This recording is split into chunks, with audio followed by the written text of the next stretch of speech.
Oh, I heard somebody say now recording. That's your new friend, motherfucker. What's up, Craig? So, Craig, you and me. Now, if you go on your Breaking Wind voice channel, I think you might be able to see Craig. Okay. And I hope you're... I'm at the text section right now. Let me see. Yeah, I see him under there. So, strangely enough, he is of a separate species, but not one that we're unfamiliar with. Okay.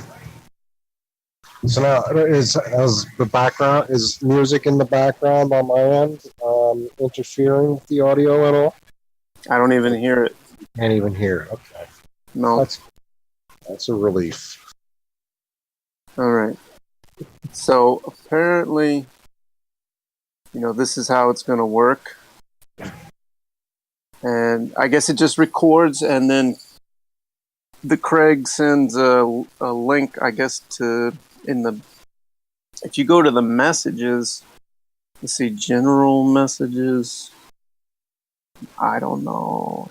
Can you see Craig on the left-hand side? Yeah, he's on the bar. He's on the left-hand bar under the Breaking Wind voice. Okay, so yeah, he's there. Voice. He's there like you're there. Same thing. We're all here. We're all just here. trying to figure out what you can see, or like what you control and what I can control, because I guess it doesn't matter, does it? This isn't complicated. I don't think it's that. I think we're just reading too much into it. When you say you're sweet to include yourself in that, I think. Well, it's the it's royal me. It's the royal we. Kind of like the Breaking Wind, Breaking Mind. We and me are very similar in that aspect. What a great place to start. Yeah. Welcome back to Breaking Wind. On the line from Upper Mudsville, we have Professor Mumbles, Undertone, McFlurry, Breath. Pleasure. Thank you for joining us. I know your schedule is packed. Jam-packed. Lots to do. Before we begin, I would like to concede in an earlier conversation that we had. Swallowing semen is cannibalism. I agree. Well, now are we talking seawater or semen? Suppose. I suppose either. Right. So I guess but like per our discussion, right? I guess pre-filleted semen, right, ingested and swallowed, whether the material is alive or not alive, the fact that it emitted from another human and was devoured, right, happily, probably, yes, leads me to believe that yes, that would qualify as cannibalism. What are your thoughts? I mean, similarly, there's breast milk and biting one's fingernails. It's all kind of the same thing. Damn it! You've cornered me again. Breast milk, cannibalism. I'm just I'm pretty certain that cannibalism seems to be happening, naturally occurring in nature. As far as insect species and some reptiles and things like that, lobster, crab, octopus. They'll eat their own kind. Even polar bears have been reportedly, eating their own kind. I guess it's kind of just. I think it's just to feed the global warming bullshit. Polar bears eating their own kind. Oh, to Yeah, survive because their ice is melting and they're running out of yeah, Coca-Cola. they're running out of Coca-Cola, so they have to resort to eating one another for for nutrition. Now So that seems to be predictive programming for the area in which I live. Once they run out of Coca-Cola or any sugar-based products in my area, I'm going the way of the baby polar bear.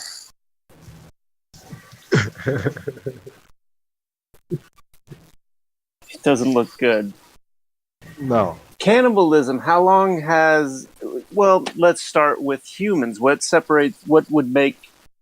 makes it more of a less natural seeming activity to eat your fellow man? well, I think it's one, we have an abundance of food, so there's really no competition. There is no No reason. there's no reason to be consuming any other living, breathing animal. But, Says you. well, yeah. Again, this might be things that thoughts that were instilled in me for a reason. Is it part of a mind warp? Is it a double cross? I don't know. Never heard of it.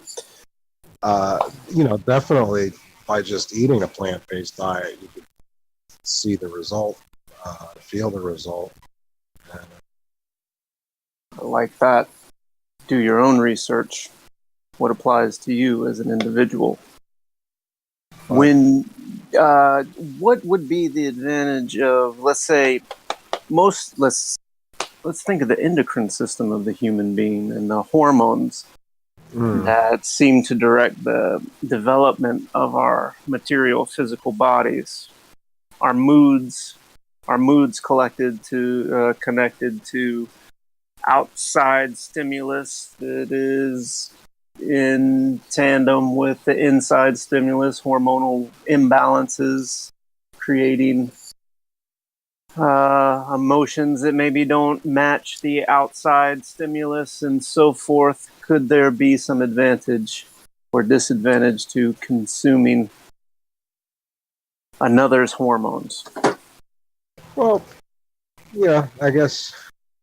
I mean, it's definitely there's definitely some science there that needs to be explored. Are you hungry? No, not currently. But No. I think blood is the blood plasma is the same as the ocean water or the sea, or the semen. I think the semen is just purified blood, and it's just like ultra refined, you know. But I think it's ultimately still blood. I think the blood plasma and ocean water are very similar in the way that they support life.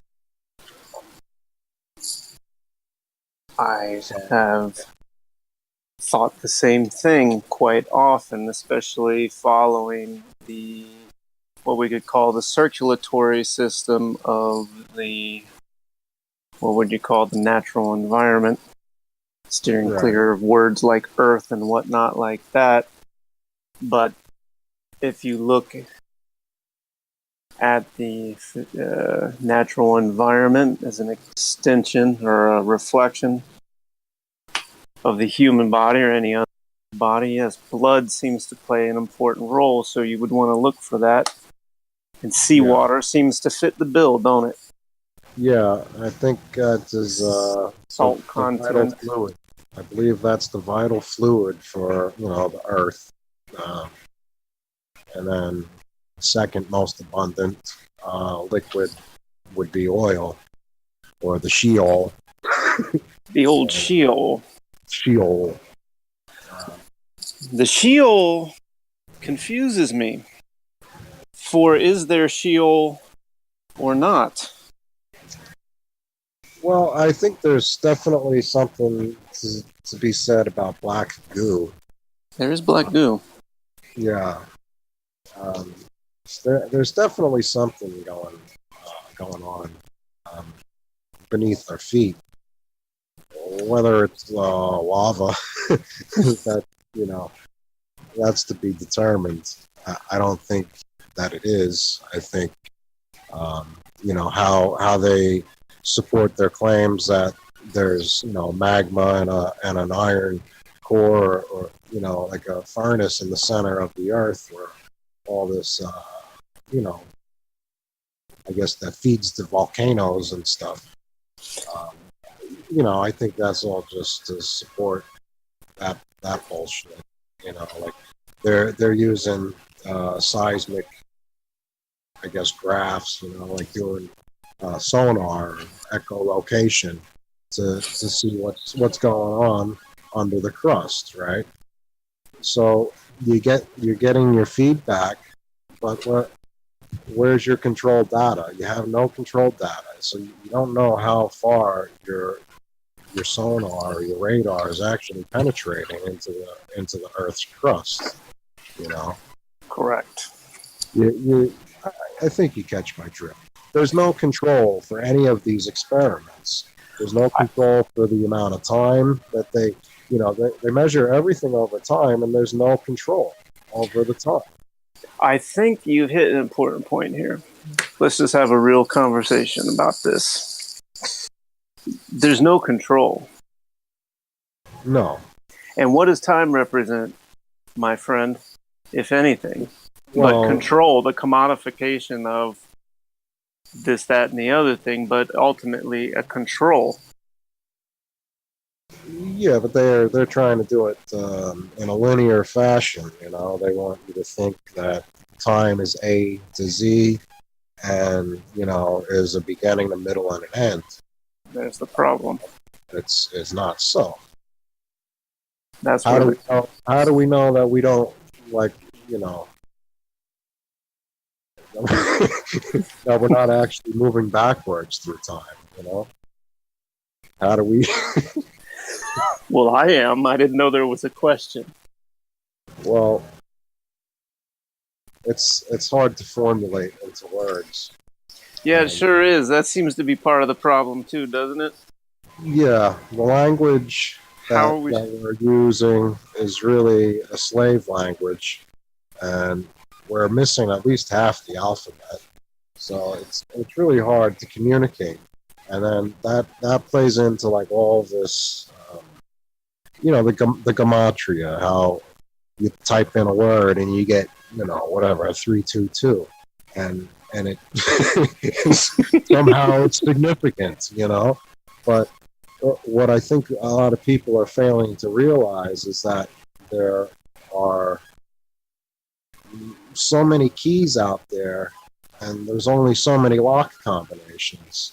So, there's more than one key that will turn a lock, basically. Programming language is coming to mind.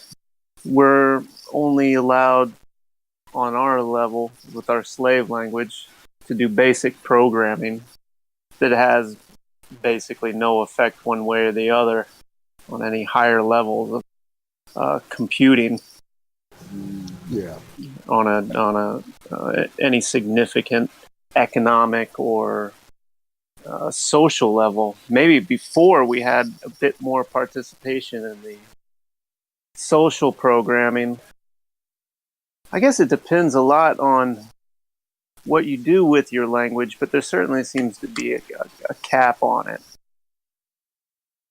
Yeah, it's definitely limiting, and getting back into the whole phone, cellular communications, and all that.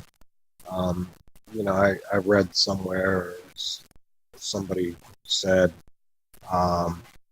whoever is in control of the lines and the means of communication has the most to gain, basically.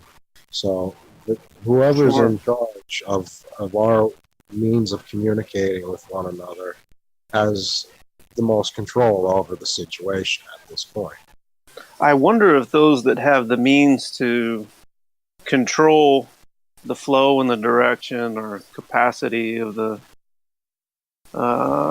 language or narratives that are put out there, I wonder if they themselves have no true understanding of the who, what, where, why, when of it. They just they build the pipes and they let it go and manipulate it, but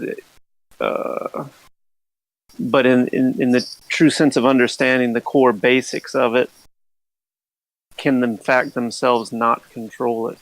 Because it seems that if you had the ultimate control of the plumbing to direct the flow of the language and the complete understanding of it, it wouldn't be such a clusterfuck to get to the results you desired, unless you just didn't want to do a lot of work.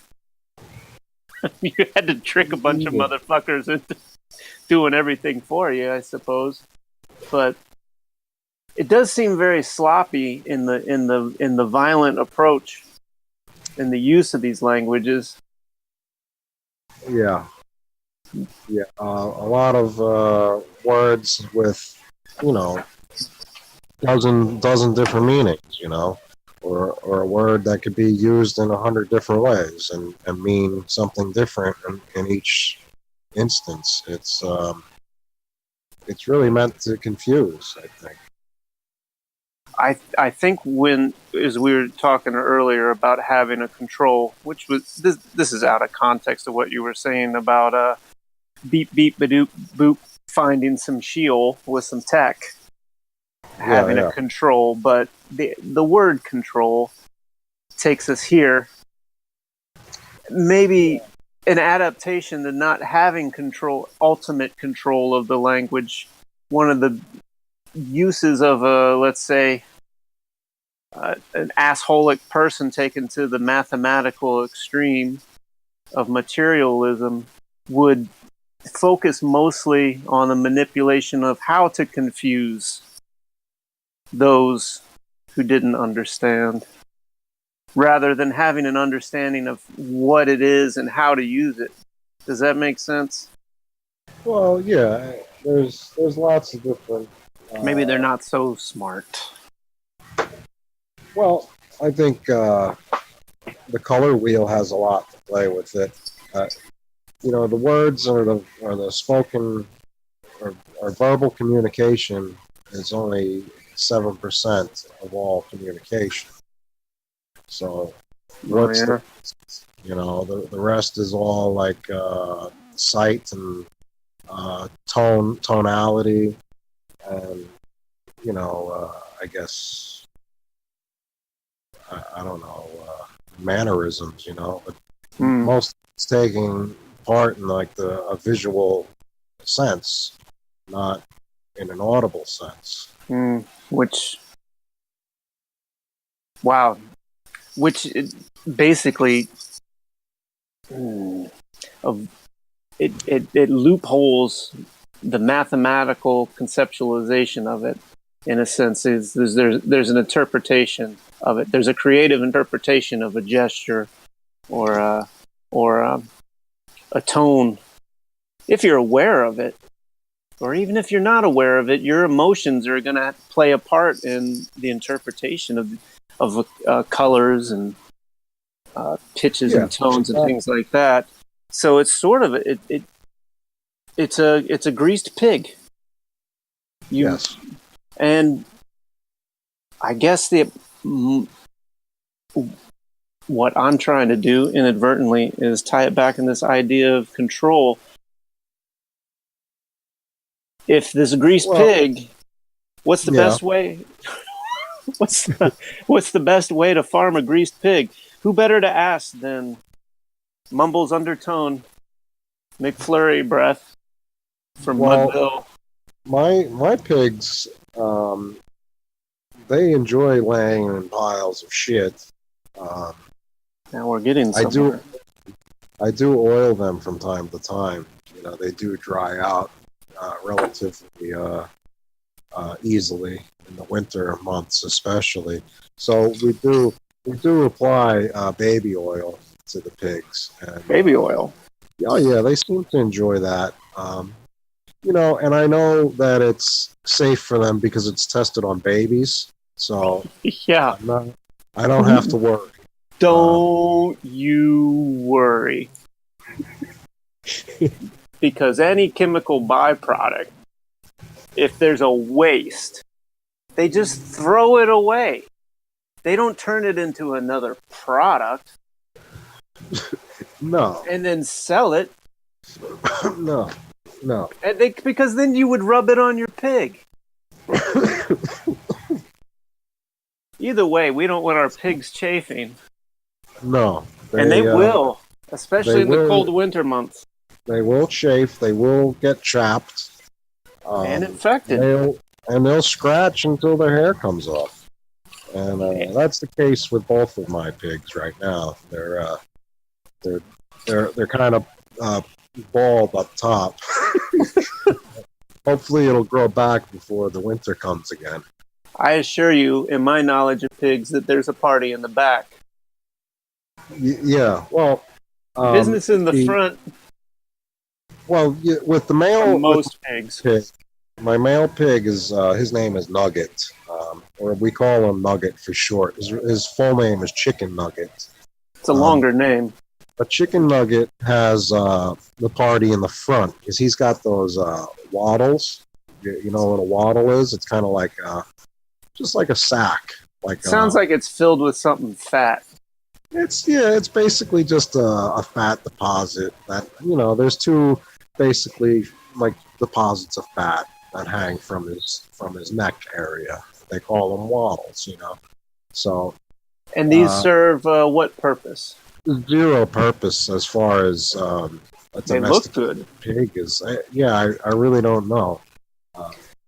These particular pigs hail from New Zealand. They're Kuni pigs. Kuni pigs.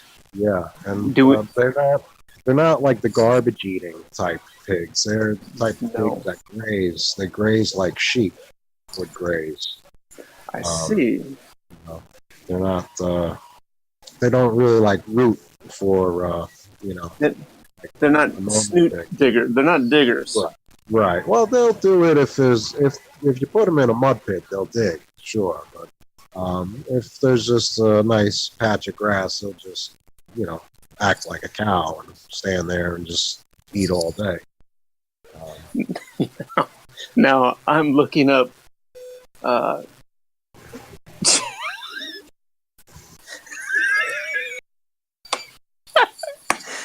Forgive me. Have you ever heard of the prehensile waddle? The waddle or what? It's the prehensile waddle. It's a neighboring. It's a part of a pig neighboring New Zealand. Your pig is the Kuni. Yeah. Yeah. Yeah. Well, like the waddles, the Kuni's got the waddles. I'm sure other pigs have waddles, but as far as purpose that they serve, I think it's like kind of like that Jewish mysticism of like foreskin that serves no purpose. They just chop it off with most pigs, But that's what you should probably do the next time you rub some oil on it. Is just take a scalpel to those waddles. Yeah, well, they serve that. No purpose. Some farms do that. Some pig breeders will remove the waddles, but because I'm looking at waddles.org now, and it says there's .org. There's theory. It's just a theory that the waddles are actually devolved appendages. They were actually prehensile for holding ears of corn. Really?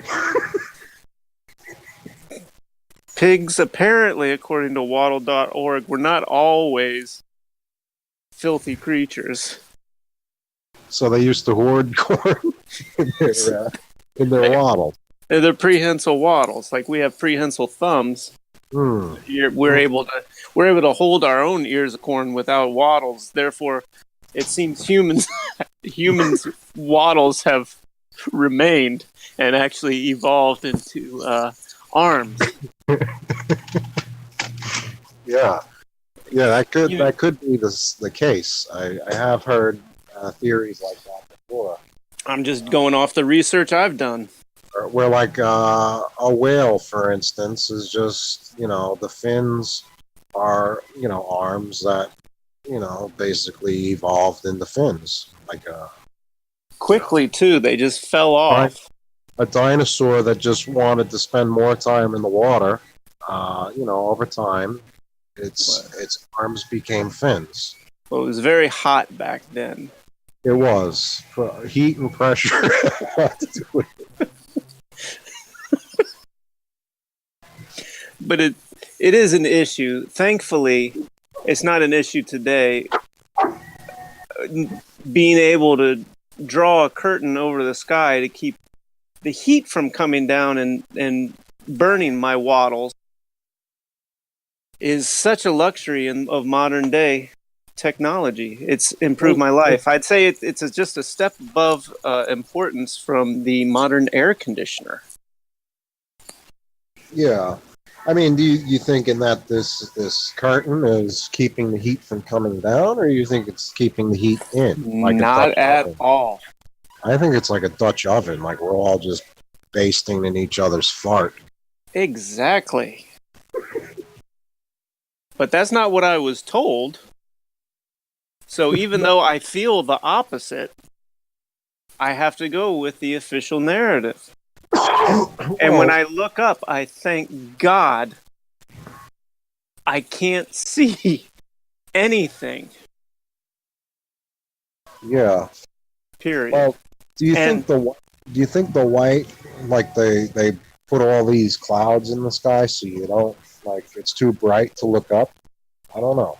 That's one idea, because it's certainly too fucking bright to look up. Yeah. And it does encourage you to wear certain kind of sunglasses too, which I see a bunch of ugly fucks walking around with ugly sunglasses the last 30 years.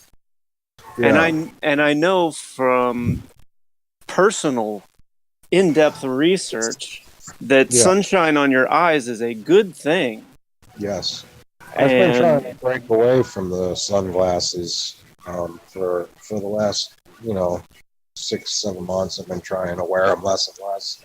I've tried too, and it's if you are outside, it's not something you can get used to with the glare. It's the glare you can't. Well, I have what they call laser vision. Laser vision. Tell me more. Well, I could see through things. I could, I had the LASIK surgery done a while, probably a dozen years ago now, where they told me anyway that they fixed my eyes and I could see now. So I don't have to wear glasses anymore. So now you can see. Right. And, all throughout my childhood having to wear glasses, the logic in my mind was, wouldn't it serve better purpose to not wear the glasses all the time so my eyes would naturally get stronger? But the doctor and the optometrist, whatever doctor, I guess if they have a doctorate, I don't know. But the doctors at the time were, no, you wear your glasses all the time and you'll increase the chances of your eyes, basically just starting to work, on their own. So you were a bit of a communist at an early young age. Yeah, I've always been. I've been,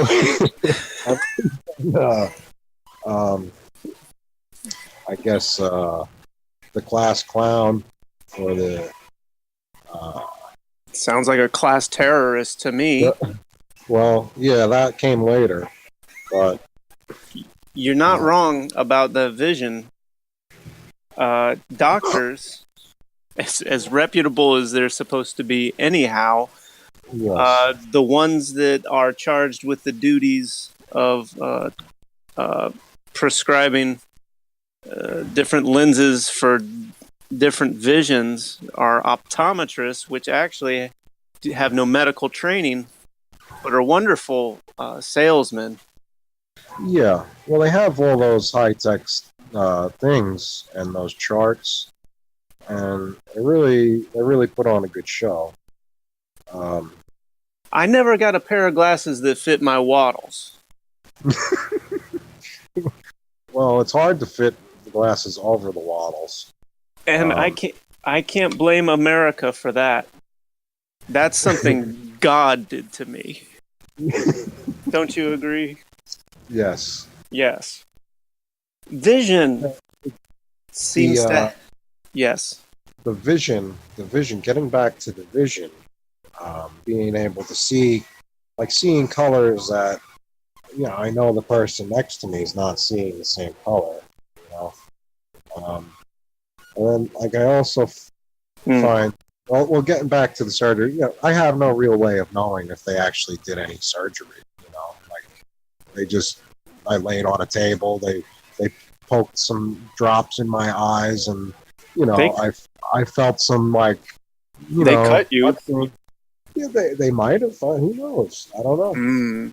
They basically poked me in the eye for a few minutes on each eye, and then told me, to keep my eyes closed for, like, a couple days, put the drops in, and then, now my vision's better than 2020. But I'm just trying to, like, is it just a placebo effect? Like they just basically took $5,000 from me and told me, yeah, you're fixed now. And then I went home in the dark, literally in the dark, with the things over your eyes, Mm. and thought that I was healed, and I could see fine. So I don't know, is there actually a medical procedure that they're doing, or is it all just like a dog and pony show? Like, Hang on, let me find out. Hey, I didn't know you had that information at your fingertips. just a moment. Dr. Leibowitz. Yes. Mumbles said he had surgery on his eye, the laser surgery.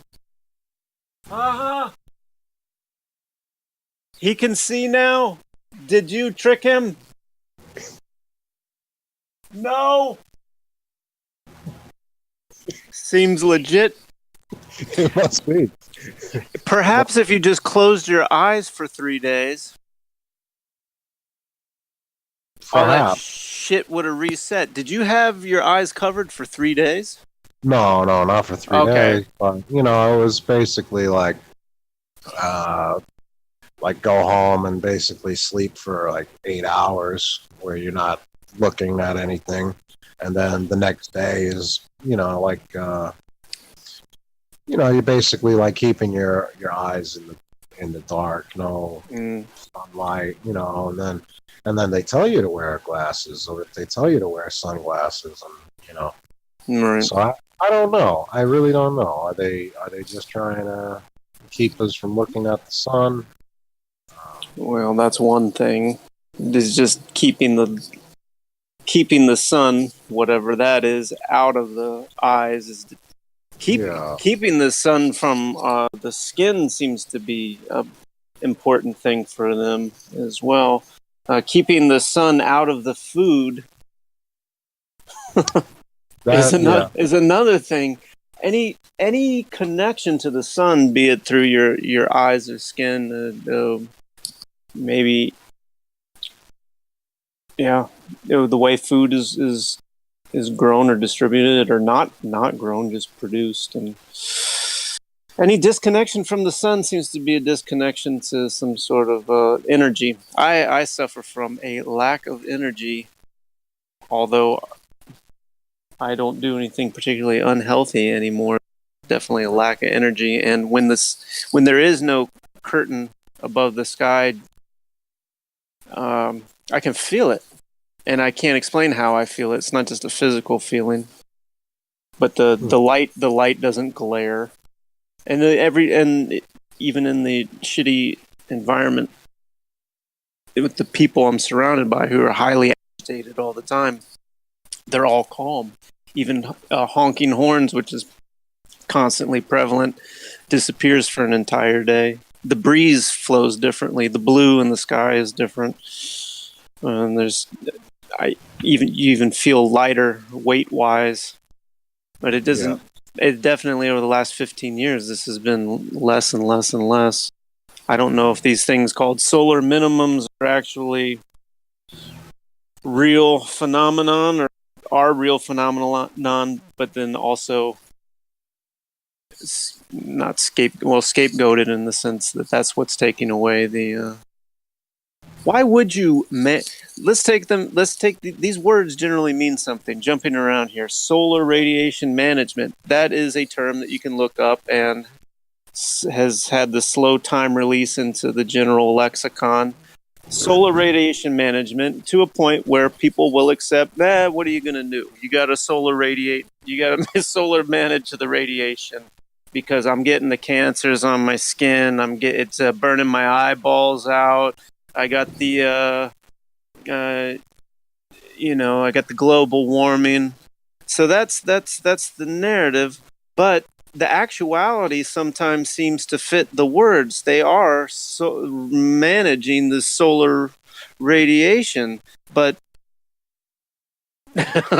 is that just to keep you sedated, perhaps? Yeah, perhaps. Yeah. I mean, the exposure of the radiation hasn't always, I guess, resulted in bad things. I mean, there's certainly what's his name, Galen Windsor. He used to bathe in the bath of the plutonium or uranium. Yeah, radiation is a misleading term. It seems. Yeah. Radiation associated with destruction and cancers. Mass destruction being provably mythological, I suppose, and cancers are a concept that seem to have no real connection to the sun. Well, it does. It's more of an internal. Well, I mean, as far as a detrimental effect would be dependent on the person's. Hold on a second. Yes. We're here on Breaking Wind with Mumbles, Undertone, McFlurry Breath. We've covered a range of topics today, from solar radiation management to swallowing semen to the wattles on New Zealand pigs. What are your thoughts on these ideas? Where do you think whales came from? Where did their hands go? Were the dinosaurs too hot? Did they need to take a cool bath?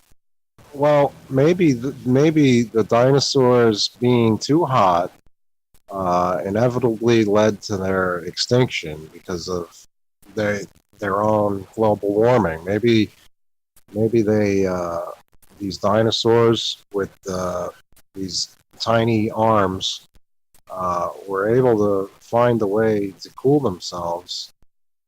Similarly, to the way we do so now with chemical and electrical means. Did they pollute themselves out of existence? Perhaps. All I know is with those tiny little arms, you can't put sunglasses on a great big head. No, it's definitely hard to cover your eyes with little arms like that. Which could lead. Did the dinosaurs have problems with vision? Well, I don't know. Probably because I would imagine, because went to public school and I learned all about dinosaurs. A lot of Yes. the pictures of them, their eyes are on, like different sides of the head. Like, so I think they're definitely looking in 2D, where like humans are looking in 3D and have depth perception because both eyes are in front, where like a reptile has two eyes off to the side, and each one is basically getting a 2D image. And then again, who knows if they see anything the way we see anything? Well, if they designed an infrastructure to cool themselves, yeah, if they designed an and polluted themselves out of existence, yeah, I mean, I think don't that's you the only think? way. No, let me finish. Okay. Don't you think they would have invented laser surgery to improve their vision? I rest my case. Ridiculous mumbles, undertone, certainly, certainly they certainly had the heat issue. We could agree on the heat issue, and then as far as maybe just the excess heat destroyed them. Like you mentioned hot. earlier. But where is this heat coming from? What's generating the heat besides the actual dung heap? Where's the heat coming from? Dino cars. How else are they going to get their genocided brothers and sisters goof fuel to the refueling plant to fuel their dino cars? It's all very complicated, you see. It's not much different than what we have today. See, we evolved from dinosaurs into a system where we go to the medical hospitals to squeeze us down into goo, and that fuels... Well, I'm not sure exactly what that fuels, but it's expensive and weird and not popular topic of conversation. Well, if I'm following you correctly... Oh, you are. What we're doing by burning the consumption of these fossil fuels is basically scattering the ashes or the remains of the dinosaurs all throughout, basically as tribute, honorary. In ritualistic... Yes. Celebrate the lives of all the fallen dinosaurs by, constant remembrance, spreading their ashes and their particulate all throughout our air. Lest we forget. Eh? Yep.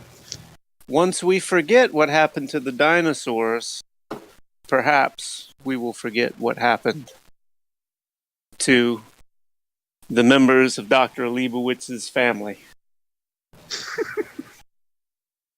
Who, despite what you say, did you a great service in giving you laser vision. I can tell where this conversation is going. I'm not naive. No. Thank you. Yes, never forget the dinosaurs.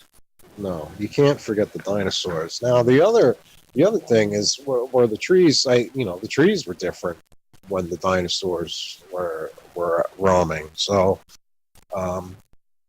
is that the was that a result of heightened cannibalistic tendencies amongst dinosaurs?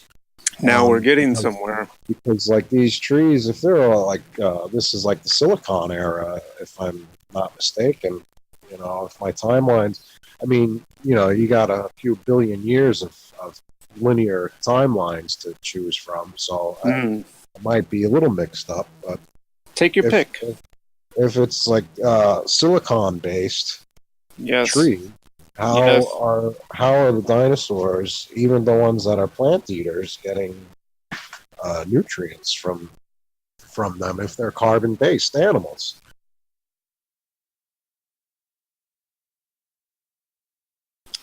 Well, listen.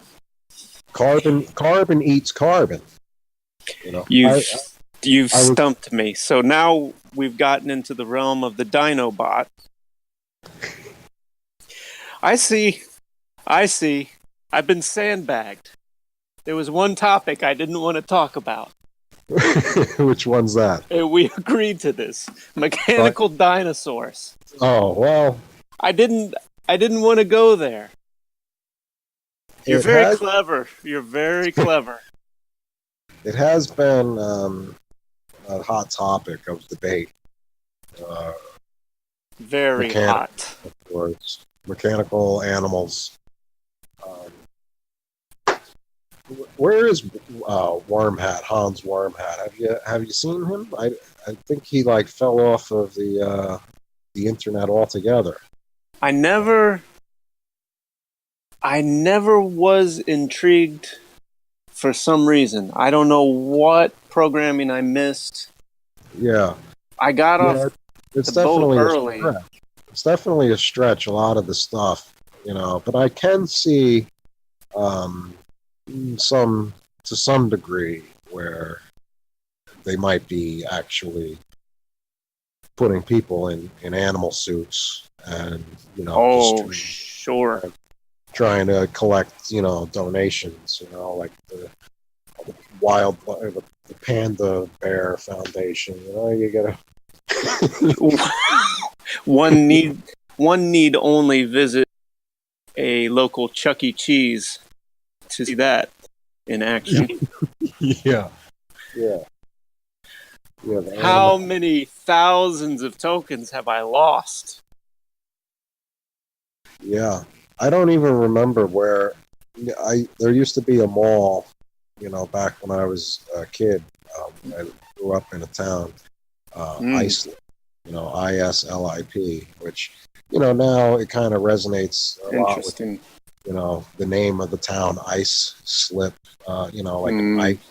Like a lip of ice, or like an ice wall, or a banana peel,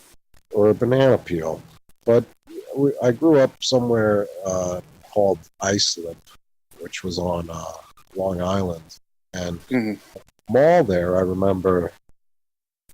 I don't remember the name of the place, but it was like a Chuck E. Cheese where they had the mechanical dancing bear with the vest, and it had a band.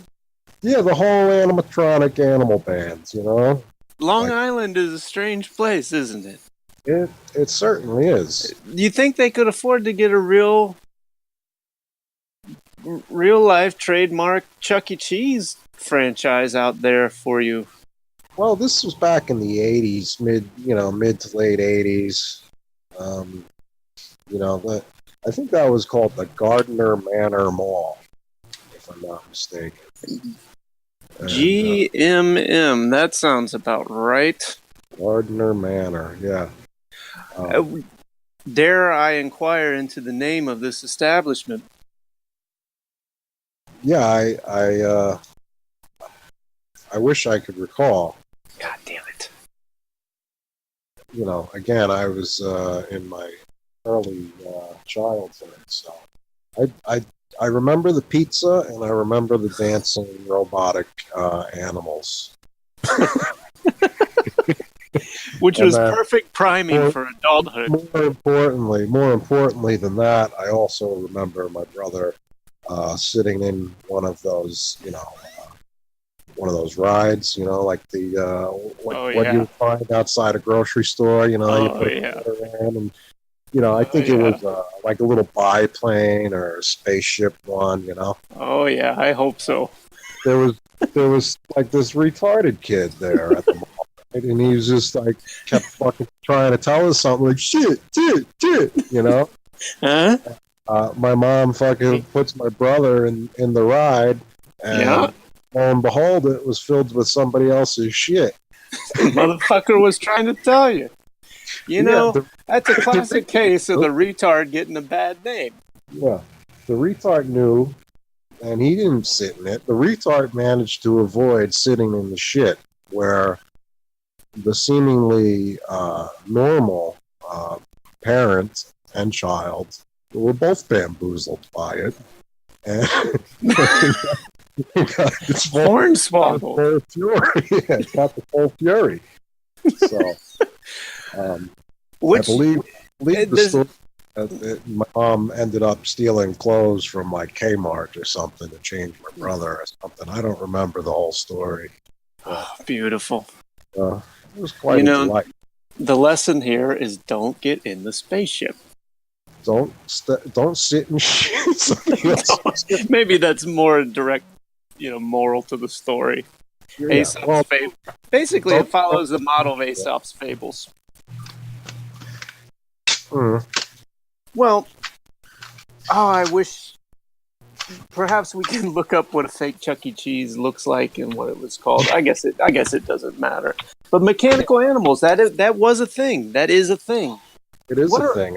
I know it was an album name, the Marilyn Manson album name. Oh, for fuck's sake! So what could this be? It's more. I think it's just keeping you inside of the big tent, and once you get underneath get outside of the big tent, if you can get away from the sideshow and the freaks and the whores and the prostitutes and the heroin and the cotton candy and all that interesting two-headed bouncer babies and the goat boy, if you can get away from all that, just get outside of the fairgrounds. Where are you after that? Well, we don't know because we don't know where the fairground ends. Yeah. We don't know how net that the cast is. Well, let's just say we have accepted that spaceships are filled with shit. That all the animals are mechanical and serve bad pizza. We're going to say the dinosaurs existed a really long time ago and destroyed themselves with hot stuff. We've accepted all of this and we've de-mythed and decoded. We've deprogrammed ourselves. We realized that the education that we received was not to our benefit. And we have a healthy body and a healthy mind. We're spiritually balanced in the sense that we understand there's a harmony on the outside and the inside, breathing in and out in the holy union eternally at all times. And we are outside the conceptual fairgrounds, still in the physical fairgrounds. Yes. The rules of engagement seem to be you don't leave the physical fairgrounds, not in this state, not where there's Mumbles and Retardicas and cell phones and vehicles. You don't get to leave that. So conceptually, we've been washed clean and on the outside, the outskirts of the fairgrounds. Where are we? Have we broke wind? Well, we're sailing. That's for sure. Uncharted waters. Uncharted waters. Waiting for the pirates to board. Yes. Yeah, I don't think we can leave this place in physical body. And I think this is the only place for a physical body to experience life this way. And thank God. Maybe it's beautiful. Maybe that's just, something I was, again, made to believe. So I'm content in being here, but I'm never really content in being here. Me neither, man. It's kind of like how you could observe an animal or a dog or a cat and how they could just nap and sleep all day because they're so comfortable. They have nowhere to go. They belong here. No. Is that a mindset? Is that a where mindset, or is that a... I don't know. I don't know. I think it's a matter of um, human humans being of a higher intelligence, and at some point in our history, um, or our creators' history, they created us with um, mammals that were here on this earth plane, and they found the way to put consciousness animate into animate objects, basically. So how you know it, a creator, somebody that's capable of creating all of this that we could see, you know it's you got to do a lot to basically be engaged or entertained, so how better to entertain oneself by dividing oneself millions and millions and billions of time, if there is such a thing as populations. I, I I really have only seen X amount of people at a time, so I really can't say that there's 7 or 8 billion people in the world for sure. But I think that's kind of what God is doing. He's or she is just or we. putting the consciousness, putting the higher mind into body, just to play out circumstances, and every perspective is slightly different of even the same thing. If you and I were both in front of the same picture, our perspective is going to be different. Standing an inch apart, it's still a different perspective. So I think we're standing a little too close there, buddy. Well, you know, give me a foot. Yeah, a foot or two. All right. Perspective is all within the eye of the beholder. So I think that there's no leaving this place in body for sure. So what we're saying here is God is diversifying her bonds. Yeah, basically, it would be very boring. It would be a very boring place if all we had was good people and good intention, and everybody saw the same good in everybody. You need that contrast. To basically, you ever look at anything with no contrast? It's hard to differentiate what's really going in front of you. Even better, take each individual and split them into fragments. Into at least 2 fragments. At least that's a good starting place. Yeah. So you have, it's basically like a fractals, a system of fractals where it's we're split on every level, going up the ladder. And then we all kind of meet on this gross material level where where the fractals are the most, let's say, easily understood or easily agreed upon. For example, do you know what I mean? Yeah, they're measurable fractals. Like we can actually look at them and take them and label them and put numbers to it and all that. I know some people that are really good at that. Yeah. Maybe they could manage this whole thing. Perhaps they could manage this gross material level of existence, while at the same time maybe using mathematical inclination to hide the existence of these other fractalized realities. Well, yeah, just a thought.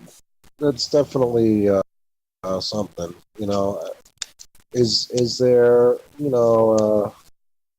getting back to, is there I guess, outer space or something beyond the ice, or outside the dome. You know, are we inside a dome, inside another dome, inside a dome, like a Russian doll, or you know, what is it really? You know, and what's outside the ice lip? well, Only one man knows, and his name is Mumbles Undertone McFlurry Breath.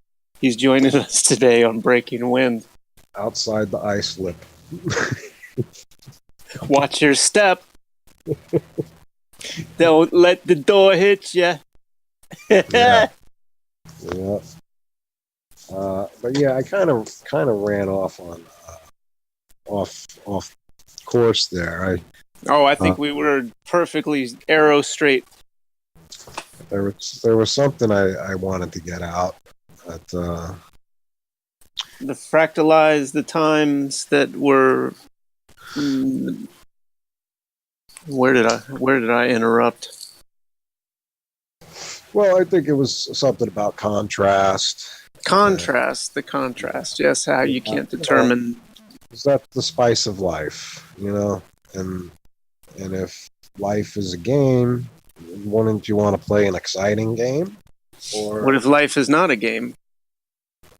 Well, then you're fucked. Well, you're fucked. Good luck. It better be a game. Yeah, I think it is. I think it's definitely God playing hide and seek with himself or herself, you know.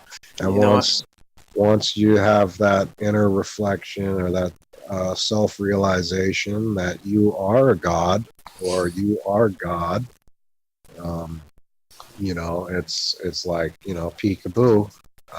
You know, you could say like peekaboo in the mirror. You know, you found God. There He is. And I liked that idea, and that's something that came out of the works of a man who I found in college, and later came to find he came from the same idea factory that all of the other interesting people who say interesting things come from. Yes, and I still keep a lot of what was presented to me, and I do like that idea, and it's a difficult thing to conceptualize and then cross-reference with any sort of, let's just say, spiritually high-minded type of books or whatever. So as far as a game and the playfulness of life, of course, that's a very attractive idea as well. But then I was trying to think, what could it be what's another way to articulate it besides a game of hide and seek? And I was like, a story. If a story isn't any, you know, it's all of those things, right? It's that's why stories are so attractive. A story can be a game, but it can also be, you know, not entertaining, not necessarily based on that. You see what I mean?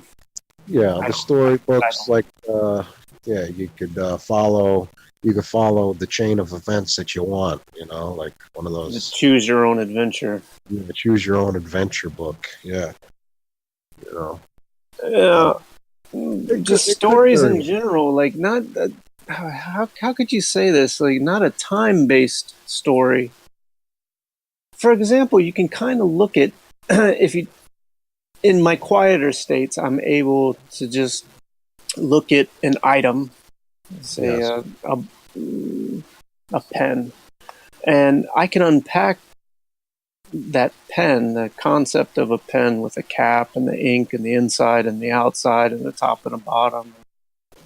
Start to build and overlay metaphors and stories, and if I can keep my mind from becoming distracted by something else, it kind of it's a beautiful unfoldment of what is unlanguageable, and the opposite, the equal and opposite of that being, I find a pen and then I commodify it, I break it down, I label it, I measure it, and I define it.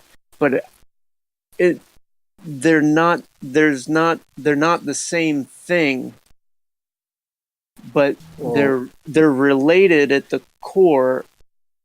One seems to be a door opening into the creation, where the other one seems to be a door closing into finality of materialism. And it's so difficult it's so easy to mimic it with a movie or a book or a story or something like that and lead your audience one way or another. But when you're alone by yourself and you tap into that by whatever means, of course it's fleeting, you can't grasp it.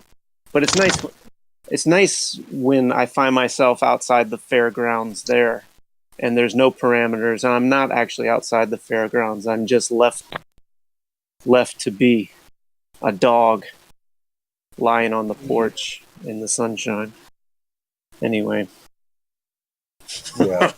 Something. You think like the dog is just like when the dog is laying there just in the sunshine, sleeping or snoozing.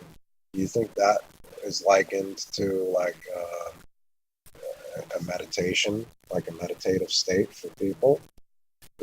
Is that kind of like the same thing? Are they just in a meditative state? Here's what I think about meditative states. I think meditative states didn't exist until somebody sold me on the idea of meditative states. Now I know what the concept embodies.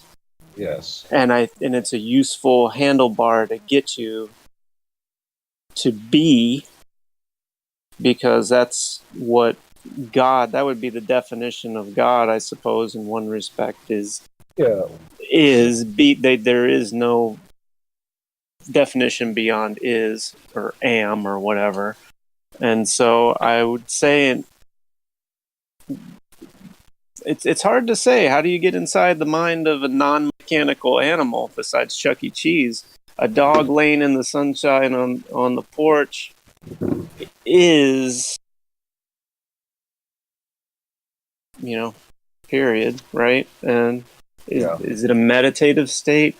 Is it a relaxed state? I guess if you're relaxed, that means you have to be wound up, high strung to relax. Right. Are they thinking, like, are they sitting there thinking and like do they have like worries? Like, are they worrying like where their next bone is going to come from, or are they just, how about this? Are they just there? Let's going with the boat, going with the flow. Yeah. But like you were saying, yeah, I think a lot of those, like what you were saying, just to add on that a little bit, like, yeah, a lot of these things are just buzzwords and, token sayings that, I think it's just the same story over and over again, trying to put in words what can't be spoken, or, like poetry is saying in words what can't be said. Yeah. So like they just keep, just coming up with different, building different words, if you will, and those sounds and vibrations will resonate with people differently. So it's basically you have to hear your buzzword before you're gonna get the notion. I like this. Yes, I like that a lot, because it is part of being here, is these words, and taking words to conceptualize ideas, and then taking the concepts, the immaterial ideas, and manifesting them through our actions into a physical reality. There's a privilege in there. It's the interruption of that privilege by another being, another human being outside of you, or a system put in place. Have I lost Mumbles? I'm here. Well, jumping back to the idea of the dog and the idea of just being is, and or that's languageably that's the most we can break it down. For example, what is my stomach thinking right now, or what is the parasite that's living within my intestines feeling right now, or what language do they speak in? Do they speak what language exactly? Like, is language even a thing? Is it just something that's here? My stomach is in words. That's hungry. Yeah. My stomach is a one-track mind. Yeah. If you know what I mean. Yeah. My stomach's on a seafood diet. Yeah. We've covered a lot of ground here, and I have no idea how long the Virgin episode of Breaking Wind. It's probably an hour at this point. I don't know when we started quite, but it was. Well, Craig will tell us. It was past 4:30. I know that. Maybe it was 4:20. I don't know. But speaking of 420, that happens to be the ideal operating pressure for steam boilers, which I don't know exactly why that is. But I know you've probably been sold the same story that I've been sold about the 420, and just arbitrary time that some kids would be up and smoke some shit. But another great story. There's an incantation there with the 420. I like that idea a lot. That reminds me of something I was thinking about earlier today. The idea of involuntarily incanting things, incantations. Yeah. There was. Oh, it's not going to come to mind now. I'm gonna reach in that black bag and see if I can pull it out, but I think it's not going to happen.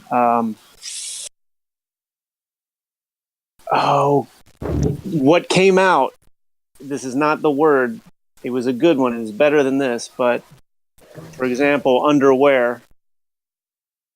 Just out of context, underwear. You either think of the noun of clothing that you wear under your pants. Yeah, or like or underwear. Yeah. Or as a question, and think. There's so many ways to say words where you're saying something that, like, something's coming out of your mouth.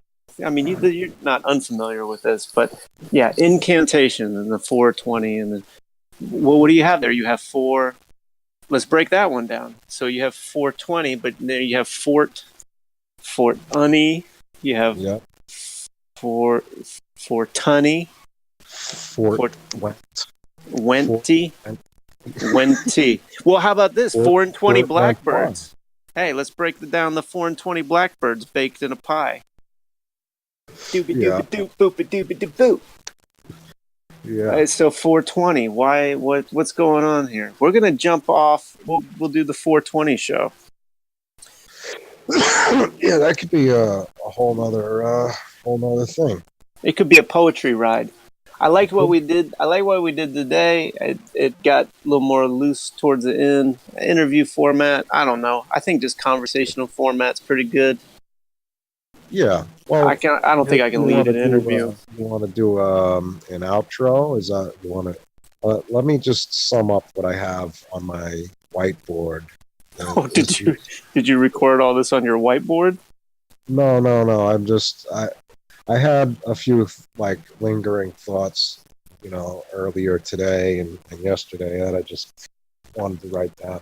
So like I was saying about, the more I think about uh, growing up in my childhood and all of the things that I was told or people that I knew or places and names, words in general. Hmm. Like the more I think about it now, the more I understand um, that it was all basically to get me to the point that I'm at now. Right. Um, so like for example, like just today I was driving by Sonic, like the fast food place, like you drive up and you Yes. get fucking whatever milkshake or the greasy fucking shit. Hmm. But so I mean I just glanced at the sign, but it said data data data my Sonic, .com or something. So it Uh-huh. just my Sonic just kind of really struck Hmm. me, and Hmm. I just My saying it, Sonic. my Sonic is Masonic, right? Um, Oh, it's beautiful. but now when I was in OCs, I used to go to Nassau Tech Aviation Academy, so I No have a kidding. little bit of background with aircraft, airframe, and I guess the avionics, the digital Hmm. instrumentation, all that type of bullshit. No. But going to school, like my teacher's name, his name was Mr. Ray, which is kind of like a mystery. Um, Mm-hmm. and his first name was Jay, so his name was Jay J. Ray. Mr. Ray. And so the Mm-hmm. rays are J's, and I'm talking about the light that's comes down and bends upward. They say Mm-hmm. that it's not bending, but the light is actually bending upward, and our vision bends upward, and Mm-hmm. that's what is a J but a hook, and Mm-hmm. what the end of a hook, the arrow, so it's just an Mm-hmm. arrow pointing up, showing us where the light is going. And J Ray was trying to tell me this, a long time ago, Mm-hmm. just in his name. He didn't say Mm-hmm. it directly, but Mm-hmm. what was the other thing? I have just Wow. again, I got this one flood of the mud butts. I don't know what I meant. Oh, crowning. Then I talk. I have some notes here about poop crowning, but I think we should go poop crowning. The poop crowning could be another episode. Um, but then I also have written down, you are what you eat, and then swap the words are and eat. So you eat what you are. And if you say that, phonetically, I was a phonics kid. I was hooked on phonics when I was a kid. I don't know if you remember Yeah, those me learning too. tapes. Sure, man. Oh, the kid's a fucking retard. Yeah, you take these fucking tapes, So I'm well They versed in work. They the. work. I'm very well versed in the phony Phoenician phonics, as Colin Smith would say, phony Phoenician phonics. Oh, Um, lucky for you. you are what you eat, so you eat what you are. You eat what you are. You eat what you are. So you heat what you are. You eat what you Mm. are. Heat what hair. Heat what hair. Blow dryer. Blow dryer is air moved over a hot coil. Yeah, and so are you. That's kind of where I left that. I don't know. Well, that's probably what led you to the flood of the mud butts. Yes, You yes. put enough hot air oil coil. We're talking about, natural disasters of epic proportions Mm-hmm. that will lead millions into confusion over the internet. Wow. Well, you did have shit prepared. Well, that was just like two little notes on my whiteboard, Yeah, but you're a very humble mumble. and then You waited to the end. this painting that I.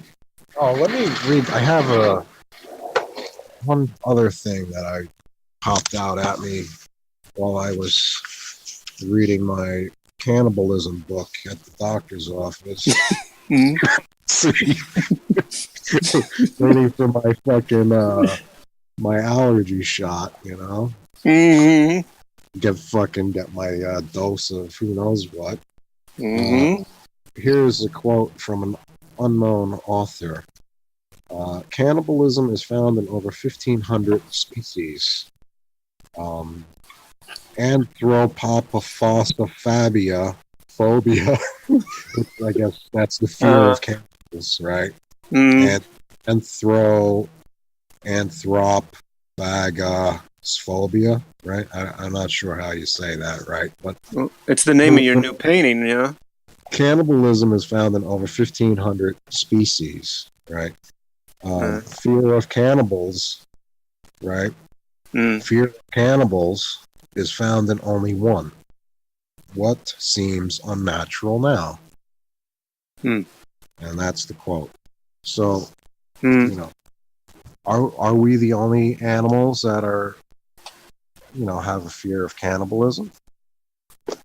And being eaten by our own kind? That's cannibalism, eating your own kind. Certainly is, yes. So, do I have a fear of it? Now, is cannibalism just the concept of it used as a weapon itself to induce fear? And what's scarier than I think beheading is used that way. All you got to do is mention it. Same thing with an example. You see all the child death rape stuff all over conspiracy culture internet now, however that happened. It just implants that into your head and puts you in a certain mind state. So the fear of cannibalism is worse than actually having a motherfucker eat you. Is that an incantation in its own, saying cannibalism, And Could be. That was the point with the polar bears earlier, how the media hyped it up with that trigger word, cannibalism. Now we're talking. We're cooking now, baby. And that's kind of where the cookie, or how the cookie crumbles. Now we're cooking babies. They call that long pork, by the way. Oh, Lord. If you weren't savvy to the terminology of cooked baby. Long pork. Yes. A retard outside of a spaceship told me something similar once, but I didn't pay attention. To my detriment, I might add. You could say I stepped in it. Yeah, you stepped in the shit. Listen. So I don't know if you want to leave it there, or well, so I guess this one is long meat polar bear. Coca-Cola sipping polar bear. Coca-Cola long. These titles are not going to get us any awards anytime quick. Well, that's not really what we're going for. So. Yeah, I don't think it is. In fact, I love having no idea what I'm going for. Yeah, no idea. Just let it happen. Like a prison sentence. Yeah, railroaded by the man. Now listen, all of this is parody. And in our natural right as gods to make noises out of our mouth about .com/legal.html. Nothing wrong with what we talked about today. No, I don't think everything expressed was opinion. It's not. you know, saw like peer review, I suppose. I suppose it was. Except Not that moment when my peer cornered me with the robotic Dinobot argument, which was not a very nice thing to do to your friend live on the internet. yeah, yeah. Well, Just I don't know what other way to best sum up the or wrap up the episode with just some fart noise. But if you have something else in mind, do you have some fart noise prepared? let me see if I still have that loop track on my ear keyboard. No, I didn't prepare anything beforehand. Well, you know what? Even better, because I think our sign off. What could be more perfectly poetic for the end of Break It Win than just making a fart noise with your mouth? One for you and one for me. Okay. Or maybe together. Should we do it together? Right Hey, I'll on. try. You want to do the countdown? How do we do this? We got a secret. What? 3, 2, 1. Right? I guess so. I mean, I think this is the best part of the show. Yeah. You know. Yep. All right. So I guess that'll wrap up this session, and This is Ghost of Retardica and playing host to.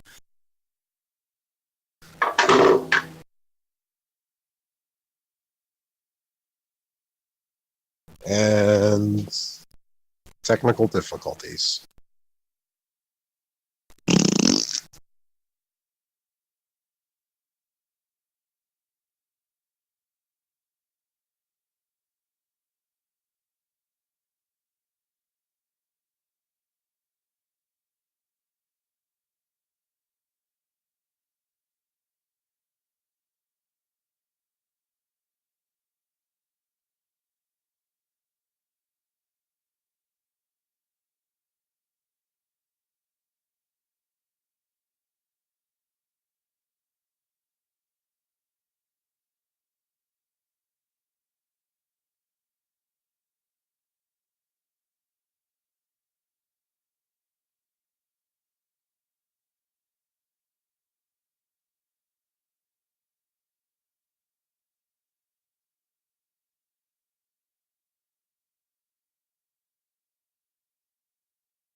My good